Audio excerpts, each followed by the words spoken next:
Hi all, നമ്മൾ mutual fund തന്നെയാണ് continue ചെയ്യണേ. മ്യൂച്വൽ ഫണ്ട്സിനകത്ത് പറഞ്ഞ ഏകദേശപ്പെട്ട തിയറീസ് ഏരിയാസ് അല്ലെങ്കിൽ അതുമായിട്ട് കണക്ട് ചെയ്ത പ്രോബ്ലം എല്ലാം പറഞ്ഞു. എന്നാലും കുറച്ച് പ്രോബ്ലം പെൻഡിങ് ആണ്. വേറെ 2 ചാപ്റ്റർ എടുക്കാനുണ്ട്. ഡെറിവേറ്റീവ്സും പോർട്ട്ഫോളിയോ മാനേജ്മെൻറ്റ് കഴിഞ്ഞതിന് ശേഷം ആ പ്രോബ്ലംസ് ചെയ്യുന്നതായിരിക്കും കുറച്ചും കൂടെ എളുപ്പം. അതായത് ഷാർപ്പേഴ്സ് റേഷ്യോ ട്രൈനേഴ്സ് റേഷ്യോ ചെയ്യുന്ന നേരത്ത് നമ്മൾ പല സ്ഥലത്തും സിഗ്മയും ബീറ്റയും യൂസ് ചെയ്തു അല്ലേ. പക്ഷേ ഈ സിഗ്മയും ബീറ്റയും കാൽക്കുലേറ്റ് ചെയ്യാൻ അതിന് വേറെ സെപ്പറേറ്റ് ഇക്വേഷൻസും കാര്യങ്ങളെല്ലാം ഉണ്ട്. അതിൻ്റെ പ്രോബ്ലംസും കൂടെ മ്യൂച്വൽ ഫണ്ട്സിനകത്ത് കയറി വന്നിട്ടുമുണ്ട്. സോ നമുക്ക് ഏത് കഴിയാതെ പോർട്ട്ഫോളിയോ മാനേജ്മെൻറ്റ് എന്ന് പറയുന്ന ചാപ്റ്ററിനകത്ത് ഈ സിഗ്മ എങ്ങനെയാണ് കാൽക്കുലേറ്റ് ചെയ്യേണ്ടത്, ബീറ്റ എങ്ങനെ കാൽക്കുലേറ്റ് ചെയ്യേണ്ടതെന്നെല്ലാം പഠിക്കാനുണ്ട്. സോ അത് പഠിച്ചു കഴിഞ്ഞിട്ട് നമുക്ക് ബാലൻസ് മ്യൂച്വൽ ഫണ്ട്സിൻ്റെ പ്രോബ്ലത്തിലോട്ട് വരാം. പക്ഷേ ഇപ്പോൾ നമ്മൾ ഡിസ്കസ് ചെയ്യാൻ പോകുന്നത് നോർമലി മ്യൂച്വൽ ഫണ്ട്സിനകത്ത് ഒരു ഒബ്ജക്റ്റീവ് ക്വസ്റ്റ്യൻസ് SFMൻ്റെ ക്വസ്റ്റ്യൻ പേപ്പറിനകത്ത് ഒരു ഒബ്ജക്റ്റീവ് ക്വസ്റ്റ്യൻസ് മ്യൂച്വൽ ഫണ്ടിൽ നിന്നുണ്ടാവും നിർബന്ധമായിട്ടും. ഓക്കെ, നിർബന്ധമായിട്ടൊന്നല്ല, അങ്ങനെയാണ് നമ്മൾ കാണാറ്. പിന്നെ ചോദിക്കുന്നത് 4 മാർക്കിൻ്റെ ഏതെങ്കിലും ഒരു ക്വസ്റ്റ്യൻ. ദാറ്റ് മീൻസ് ഏതെങ്കിലും ഒരു ലോട്ടിനകത്ത് ഒരു 4 മാർക്കിൻ്റെ പ്രോബ്ലം ഉണ്ടാവും. അതല്ലാത്ത എക്സെപ്ഷണൽ കേസും ഉണ്ട് കേട്ടോ. കഴിഞ്ഞതിൻ്റെ മുമ്പത്തെ ടേം ഓഫ് ക്വസ്റ്റ്യൻ പേപ്പറിനകത്ത് ഷാർപ്പേഴ്സും ട്രൈനേഴ്സും മാത്രം കാണാൻ 16 മാർക്കിന് ഒരു ലോട്ട് ഫുള്ളായിട്ട് ചോദിച്ചായിരുന്നു. മനസ്സിലായി? സോ അങ്ങനെയുള്ള എക്സെപ്ഷണൽ കേസുകളും വരാറുണ്ട്. സോ നോർമലി നമുക്കിതിനകത്ത് ഒരു 4 ടൈപ്പ് ഓഫ് പ്രോബ്ലം കൂടി ഡിസ്കസ് ചെയ്യാനുണ്ട്. ഏതിനകത്ത്? മ്യൂച്വൽ ഫണ്ട്സിനകത്ത് ഒരു 4 ടൈപ്പ് ഓഫ് പ്രോബ്ലം കൂടി ഡിസ്കസ് ചെയ്യാനുണ്ട്. സ്ഥിരമായിട്ട് ചോദിച്ച് കാണുന്ന നിങ്ങളുടെ മെറ്റീരിയലിനകത്തുള്ള ക്വസ്റ്റ്യൻസ്. സോ ബാക്കിയുള്ളത് പറഞ്ഞതുപോലെ പെട്ടെന്ന് അങ്ങ് പറയാൻ പറ്റില്ല. ആ 4 എണ്ണവും നമുക്ക് ഇവിടെ ക്ലാസ്സിൽ ചെയ്തേ പറ്റൂ, അല്ലെങ്കിൽ ഈ ബോർഡിനകത്ത് ചെയ്തേ പറ്റൂ. സോ നമുക്ക് ഇന്ന് ആ 4 പ്രോബ്ലം എങ്ങനെയാണ് ചെയ്യേണ്ടതെന്ന് നോക്കാം. ഇത് മനസ്സിലാവണമെങ്കിൽ ഞാൻ ചെയ്യുന്നതിൻ്റെ കൂട്ടത്തിൽ തന്നെ നിങ്ങളത് ആൻസർ ചെയ്തും കൂടെ പോവുകയാണെങ്കിൽ നന്നായിരിക്കും. ഓക്കെ, നമുക്ക് ഡിസ്കസ് ചെയ്യാം. The first one, illustration number 3. A mutual fund made an issue of 10 lakh units of ₹10 each. So number of units എന്ന് പറയുന്നത് 10 lakh ആണ്. ഇൻറ്റു 10 ചെയ്യുമ്പോൾ 1 crore rupees വരും. ദാറ്റ് മീൻസ് നമ്മൾ ഇൻവെസ്റ്റേഴ്സിൽ നിന്ന് കളക്ട് ചെയ്തിരിക്കുന്നത് എത്രയാണ്? 1 crore rupees ആണ്. No entry load was charge. It was made the following investment. That means ആ 1 കോടി കൊണ്ട് അവർ എവിടെയൊക്കെയാണ് ഇൻവെസ്റ്റ് ചെയ്തിരിക്കണമെന്നാണ് പറയുന്നത്. ഒന്ന്, 50,000 equity shares of 100 each. 50,000 equity shares of 100 each at 160. അതായത് ഫേസ് വാല്യൂ 100 ആണ്, പക്ഷെ അത് വാങ്ങിച്ചിരിക്കുന്നത് 160-നാണ്. അങ്ങനെ 80 ലക്ഷം രൂപ വരും. മനസ്സിലായോ? 50 ലക്ഷമാണ് ഫേസ് വാല്യൂ, 50 lakhs ആണ് ഫേസ് വാല്യൂ. അത് ഇപ്പം എത്രയായി? അല്ലെങ്കിൽ നമ്മൾ വാങ്ങിക്കുമ്പോൾ എത്ര രൂപ വാങ്ങിച്ചേ? 160-ക്കാണ് വാങ്ങിച്ചത്. അപ്പം 80 lakhs. The second one, 7% government securities 8 lakh. Third one, 9% debentures 5 lakh. 10% debentures 5 lakh. അങ്ങനെ ടോട്ടൽ 98 lakhs വരും. മനസ്സിലായോ? നമ്മുടെ ഇൻവെസ്റ്റ്മെന്റ് ആണ് ഈ പറഞ്ഞിരിക്കുന്നത് 98 lakhs.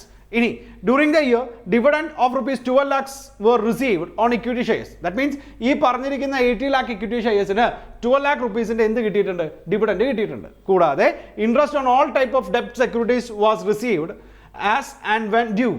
ദാറ്റ് മീൻസ് ഈ മൂന്നെണ്ണം ഡെപ്റ്റ് സെക്യൂരിറ്റീസ് ആണ്. അതിൻ്റെ ഇൻട്രസ്റ്റ് കൃത്യമായിട്ട് കിട്ടിയിട്ടുണ്ട്. എത്രയൊക്കെ വരും നോക്കി. ഇവിടെ 8 lakh. എത്ര പെർസെൻറ്റേജ്? 7. ഓക്കെ, സോ 8 into 7 56,000 അതിൽ കിട്ടിയിട്ടുണ്ടാവും.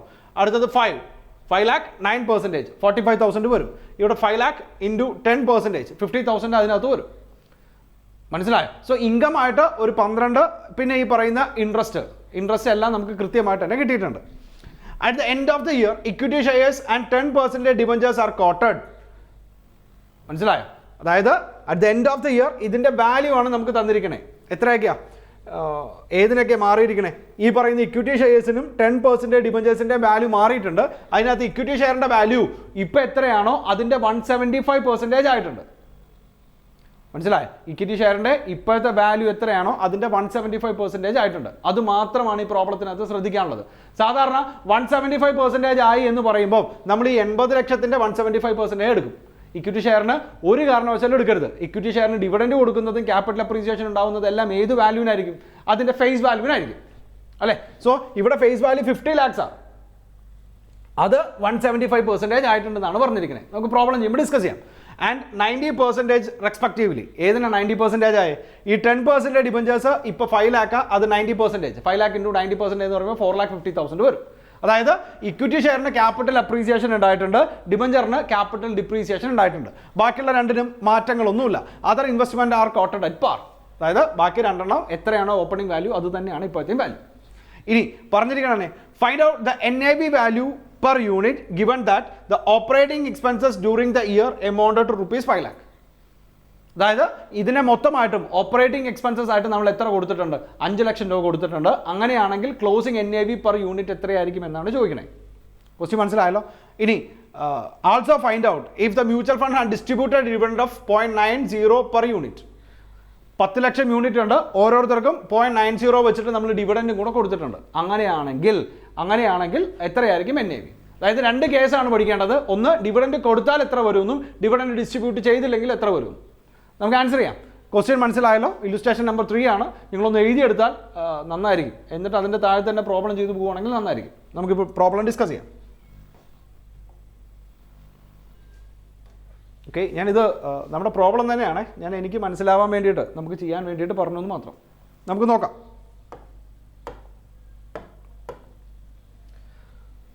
സോ നോക്കി, നിലവിൽ ഇപ്പോഴത്തെ വാല്യൂ ആണ് നമ്മൾ പറയാൻ പോണേ. അതായത് 4 ടൈപ്പ് ഓഫ് സെക്യൂരിറ്റീസ് ആണുള്ളത്. അതിനകത്ത് ആദ്യത്തെ ഇക്വിറ്റി ഷെയർസ് ആണ്. 80 lakhs ഇക്വിറ്റി ഷെയർ കിടപ്പുണ്ട്. രണ്ടാമത്തെ 7% ഗവൺമെൻറ് സെക്യൂരിറ്റീസ്. എത്രയാ? 8 lakh.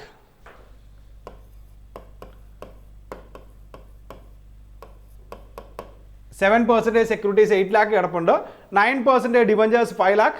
10% debentures 5 lakh.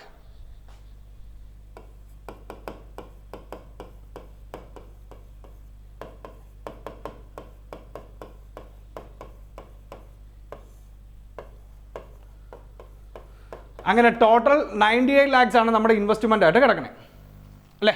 ഇനി ക്യാപിറ്റൽ അപ്രീസിയേഷൻ ഉണ്ടായിരിക്കുന്നത്, അത് ഇത് രണ്ടിനും വാല്യൂവിന് വ്യത്യാസമൊന്നുമില്ല. 10% ഡിബഞ്ചേഴ്സ് എന്ന് പറയുന്നത് 90% ആയിട്ടുണ്ട്. ദാറ്റ് മീൻസ് ക്ലോസിംഗ് വാല്യൂ ആണ് നമ്മൾ കാണുന്നത്. ഇതിൻ്റെ ക്യാപിറ്റൽ അപ്രീസിയേഷൻ എന്ന് പറയുന്നത് 4,50,000. പോട്ടെ, വേറെ രീതിക്ക് പറയുവാണെങ്കിൽ നമുക്ക് എന്ത് ചെയ്യാം, ഇതിനെ 50,000 കുറഞ്ഞു, അങ്ങനെയല്ലേ? അതായത് ഇതിൻ്റെ ക്ലോസിംഗ് വാല്യൂ എത്ര വരും? 4,50,000 ആവും. ഞാൻ പറഞ്ഞാൽ മനസ്സിലായല്ലോ? അതായത് ഇത് ക്യാപിറ്റൽ ഡിപ്രീസിയേഷൻ ആണ്. കാരണം എന്താ, 10% ഡിബഞ്ചേഴ്സ് 90% എന്നാണ് പറഞ്ഞിരിക്കുന്നത്. സോ അത് ക്യാപിറ്റൽ ഡിപ്രീസിയേഷൻ ആണ്. 50,000 കുറഞ്ഞ് 4,50,000 ആവും. ഇതിൻ്റെ ക്ലോസിംഗ് വാല്യൂ സെയിം ആണ്, വ്യത്യാസമൊന്നുമില്ല. ഇതിൻ്റെയും ക്ലോസിംഗ് വാല്യൂ സെയിം ആണ്, വ്യത്യാസങ്ങളൊന്നുമില്ല. മനസ്സിലായി? പക്ഷേ ഏതിൻ്റെ? ഇക്വിറ്റി ഷെയറിന് ക്യാപിറ്റൽ അപ്രീസിയേഷൻ ഉണ്ടായിട്ടുണ്ട്. അവിടെ നേരത്തെ പറഞ്ഞതുപോലെ എത്രയാ? 80 lakh ഇൻറ്റു 175%. 175% അല്ലെങ്കിൽ 75%, സോറി 100% എന്ന് പറയുന്നത് 175% എന്നാണ്. സോ അങ്ങനെ വരുന്ന സാഹചര്യത്തിൽ നമ്മൾ സ്ഥിരമായിട്ട് എടുക്കുന്ന തെറ്റാണ് ഞാൻ എഴുതി വെച്ചിരിക്കുന്നത്. 80 lakh ഇൻറ്റു 175%. ഇങ്ങനെയല്ല ചെയ്യേണ്ടത്. നമുക്ക് ഏതാ വേണ്ടേ? 50 lakhs. കാരണം ഇക്വിറ്റി ഷെയർസ് ആയതുകൊണ്ട് അതിൻ്റെ ഫേസ് വാല്യൂ വേണം എടുക്കാൻ. സോ ആ 50 lakhs ഇൻറ്റു 175% എത്ര വരും? 87,50,000 വരും. ദാറ്റ് മീൻസ് 80 lakh എന്നുള്ളത് ക്യാപിറ്റൽ അപ്രീസിയേഷൻ ആയിട്ട് എത്ര വരും? 7,50,000 വരും. മനസ്സിലായല്ലോ? മനസ്സിലായി കാണുമെന്ന് വിചാരിക്കുന്നു. സോ ഇവിടെ ടോട്ടൽ ക്യാപിറ്റൽ അപ്രീസിയേഷൻ എന്ന് പറയുന്നത് 7 lakh rupees ആയി.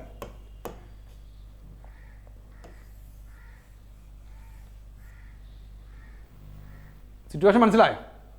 ഓക്കെ, സോ നോക്കിയേ, ഓപ്പണിംഗ് വാല്യൂ എഴുതി, എത്രയാണോ ക്യാപിറ്റൽ അപ്രീസിയേഷൻ എഴുതി, ക്ലോസിംഗ് വാല്യൂ എഴുതി. ക്ലോസിംഗ് വാല്യൂ വരുമ്പം ഇവിടെ എത്ര വരും? 87,50,000 വരും. ഇനി ഓരോന്നിൽ നിന്നും എത്രയൊക്കെ ഇൻകം ഉണ്ടായെന്ന് നോക്കാം. ഡിവിഡൻഡിൽ നിന്ന് 12 ലക്ഷം രൂപയുടെ ഇൻകം ഉണ്ടായി, 12 lakhs അല്ലേ? ഇക്വിറ്റി ഷെയറിൽ നിന്ന് 12 ലക്ഷം രൂപയുടെ ഡിവിഡൻഡ് കിട്ടി എന്നർത്ഥം. അടുത്തത് 8 lakh ഇൻറ്റു 7% എത്ര വരും? 56,000 വരും. കാരണം എല്ലാ ഇൻട്രസ്റ്റും കൃത്യമായിട്ട് കിട്ടിയെന്നാണ് പറഞ്ഞിരിക്കുന്നത്. 5 lakh ഇൻറ്റു 9% 45,000. അടുത്തത് 5 lakh ഇൻറ്റു 10% 50,000. മനസ്സിലായല്ലോ? സോ ടോട്ടൽ ഡിവിഡൻഡ് എത്ര വരും? 12 lakhs plus 56,000 plus 45,000 plus 40,000. That means 13,51,000 വരും. ചെയ്തത് മനസ്സിലായോ നിങ്ങൾക്ക്? ഈ മ്യൂച്വൽ ഫണ്ടിൻ്റെ ഇൻവെസ്റ്റ്മെൻറ്റിൽ നിന്ന് 13,51,000 എന്ത് വരും? ഇൻകം നമുക്കുണ്ടാവും. ഇതിൽ നിന്ന് നമുക്ക് എന്ത് ചെയ്യാം? 5 lakh മൈനസ് ചെയ്യാം. കാരണം എന്താ, ഓപ്പറേറ്റിംഗ് എക്സ്പെൻസസ് ആയിട്ട് നമ്മളോട് എത്ര പറഞ്ഞിട്ടുണ്ട്? 5 lakh പറഞ്ഞിട്ടുണ്ട്. ദാറ്റ് മീൻസ് ഇതിൻ്റെ ഇൻകം എന്ന് പറയുന്നത് 8,51,000 ആയി. മനസ്സിലായോ നിങ്ങൾക്ക്? മനസ്സിലായോ? ഈ മ്യൂച്വൽ ഫണ്ടിൽ നിന്ന് കിട്ടുന്ന ടോട്ടൽ ഇൻകം എന്ന് പറയുന്നത് 30,51,000 ആണ്. അതിനകത്ത് നിന്ന് നമ്മൾ 5 lakh മൈനസ് ചെയ്തു. ദാറ്റ് മീൻസ് നമുക്ക് എത്ര വരും? 8,51,000 വരും. ഇനി ക്ലോസിംഗ് വാല്യൂ നോക്കിയേ, 87,50,000, 8 lakh, 5 lakh, 4,50,000. That means total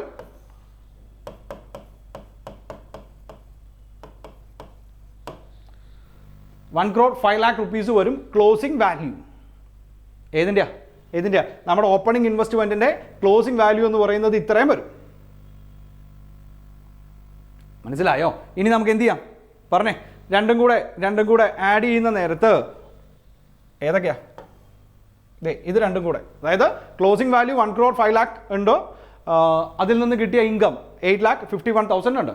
so total ചെയ്യുമ്പം രണ്ടും കൂടെ ടോട്ടൽ ചെയ്യുമ്പം 1 crore 13,51,000 വരും. സിറ്റുവേഷൻ മനസ്സിലായോ നിങ്ങൾക്ക്? ഒരിക്കൽ കൂടെ പറയാം. നോക്കി, ഓപ്പണിംഗ് വാല്യൂ ആണ് തന്നിരിക്കണേ. ഇത് നമ്മുടെ ക്യാപിറ്റൽ അപ്രീസിയേഷൻ ആണ്. ഈ എഴുതി വെച്ചിരിക്കുന്ന ക്യാപിറ്റൽ അപ്രീസിയേഷനാ. ഇതിൽ നിന്ന് കിട്ടുന്ന ഇൻകം, ഇതിൻ്റെ closing value. So NAV calculate ചെയ്യാൻ വേണ്ടിയിട്ട് ക്ലോസിംഗ് വാല്യൂ എല്ലാം കൂടെ ആഡ് ചെയ്തു. അതിൽ നിന്ന് നമ്മുടെ ഇൻകം ആഡ് ചെയ്യണം. ഇൻകം ആഡ് ചെയ്യുന്ന നേരത്തെ ഒരു 5 lakhന്റെ ഓപ്പറേറ്റിംഗ് എക്സ്പെൻസ് പറഞ്ഞിട്ടുണ്ട്, അത് മൈനസ് ചെയ്തു. സോ ലാസ്റ്റ് ക്ലോസിംഗിൽ ഇത് രണ്ടും കൂടെ ആഡ് ചെയ്യുമ്പോൾ എത്ര വരും?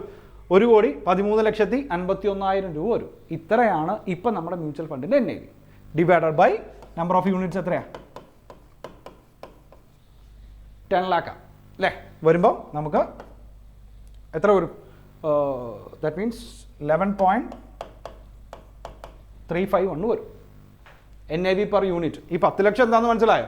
നമ്മുടെ ക്വസ്റ്റിനകത്ത് പറഞ്ഞിട്ടുണ്ട് എത്ര യൂണിറ്റാണ് ഇഷ്യൂ ചെയ്തിരിക്കുന്നത്. 10 lakh യൂണിറ്റ്സ് ആണ് ഇഷ്യൂ ചെയ്തിരിക്കുന്നത്. സോ 11.351 വരും.